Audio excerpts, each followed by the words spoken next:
கேலிஸ்தனிக்ஸ் பயணம் நாள் 2ல் இன்றைக்கான கதை என்னென்னா, வழக்கம் போல் காலைல எழுந்துச்சி ப்ரெஷ் பண்ணிவிட்டு முதல் வேலையாக பச்சை பயிரை சாப்பிட்டுட்டு சூடு அதிகமாக சுகர் கம்மியாக ஒரு காப்பி அடிச்சுட்டு காலை உணவை கடலை குழம்போடு எடுத்து சாப்பிட்டுட்டு டிவியில் கேஜிஎஃப் படம் போட்டிருந்தாங்க. அதை கொஞ்சம் நேரம் நோட்டை விட்டுட்டு அப்புறம் கொஞ்சம் பெர்சனல் ஒர்க் இருந்ததுனால பைக் எடுத்துகிட்டு அப்படியே வெளியில் போயிட்டு மதிய உணவை மனமாக எடுத்துக்கிட்டு மறக்காமல் கூடையே ஃபிஷ் ஆயிலையும் சேர்த்து எடுத்துக்கிட்டேன்.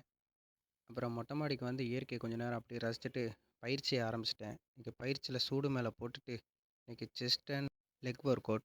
நார்மல் புஷ்அப்ஸில் 3x20, டைமண்ட் புஷ்அப்ஸில் 3x20, சூடோ புஷ்அப்ஸு ஸ்கேப்லாவை ப்ரொடெக்ட் பண்ணி 3 செட்டு போட்டுக்கிட்டேன். அடுத்தபடியாக பைக் புஷ்அப்ஸ் 3 செட்டு, அதுக்கு அடுத்தபடியாக ஆர்ச்சர் புஷ்அப்ஸு.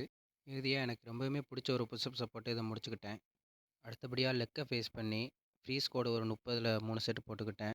அடுத்தபடியாக pistol squat, weighted squat, lunges போட்டு இறுதி கட்டமாக காஃப் ரைசஸோட ஒர்க் அவுட்டை ஃபினிஷ் பண்ணிட்டு அடிக்கிற வெயிலில் அடடான ஒரு குளியலை போட்டு இரவு நேர இனிய காப்பியோட இன்றைக்கி நாளை முடிச்சுக்கிட்டேன்.